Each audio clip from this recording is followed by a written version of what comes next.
The camera pans over a broken toy truck lying in the mud, its wheels missing, paint scratched. A small boy, barely 6, clutches the shattered toy to his chest, his eyes red from crying. In the background, his mother kneels on the ground, one hand on her bruised face, whispering, "It's okay, baby, we'll be fine." Then, out of the dust and roaring engines, a group of bikers appears.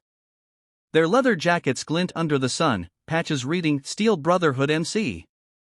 The leader, a rugged man with gray in his beard, cuts the engine and kneels beside the crying boy. "What happened, little man?" he asks softly. The boy's trembling lips part as he whispers, "They broke my toy and hit my mom."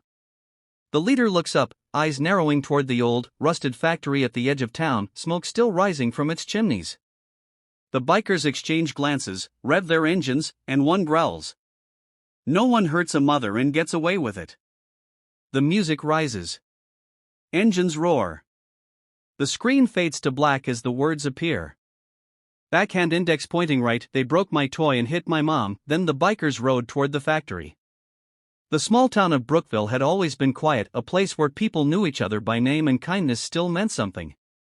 But ever since the old textile factory reopened under new management, that peace had started to crack. The workers were treated poorly, children were often seen waiting for hours outside the gates for their parents, and complaints never reached anyone who cared. Among those families was Emma, a widowed mother who worked long hours to feed her only son, Noah. Her husband had died years ago in a factory accident, the same factory that now paid her barely enough to survive. But Emma never complained. She always told Noah, "As long as we have each other, we're rich."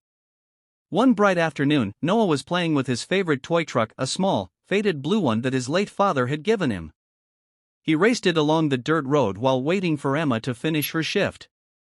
That's when trouble came in the form of 3 young factory supervisors, drunk and laughing after work. "Hey, kid," one of them sneered, kicking the toy out of Noah's hands. The truck flew into a puddle, breaking one wheel. Noah gasped, tears filling his eyes. "Please don't." "That's from my dad," he cried, trying to pick it up. The men laughed cruelly. "Your dad?" Probably another useless worker who couldn't handle the job. Just then, Emma ran out of the factory gates, exhausted but alert. "Leave him alone," she shouted, rushing to Noah's side. One of the men turned, smirking. "Relax, lady. We're just having fun." Emma stood her ground. "You call breaking a child's toy and mocking a dead man fun?" The laughter stopped. The leader's face hardened. "You should watch your mouth," he hissed, and before Noah could blink, the man slapped Emma across the face. She fell to the ground, blood at the corner of her lip. Noah screamed, "Stop. Please." He ran to her side, sobbing. The men walked away, laughing again, disappearing into the factory gates. Noah held his mother close, crying into her shirt. "Why did they do that, Mama?"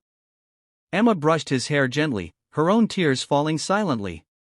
"Because some people forget what it means to be human." Just then, the low rumble of engines echoed from the road.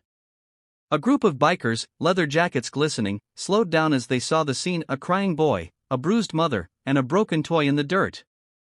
Their leader, Hawk, stepped off his bike. "You okay, ma'am?" Emma shook her head slowly, still trembling.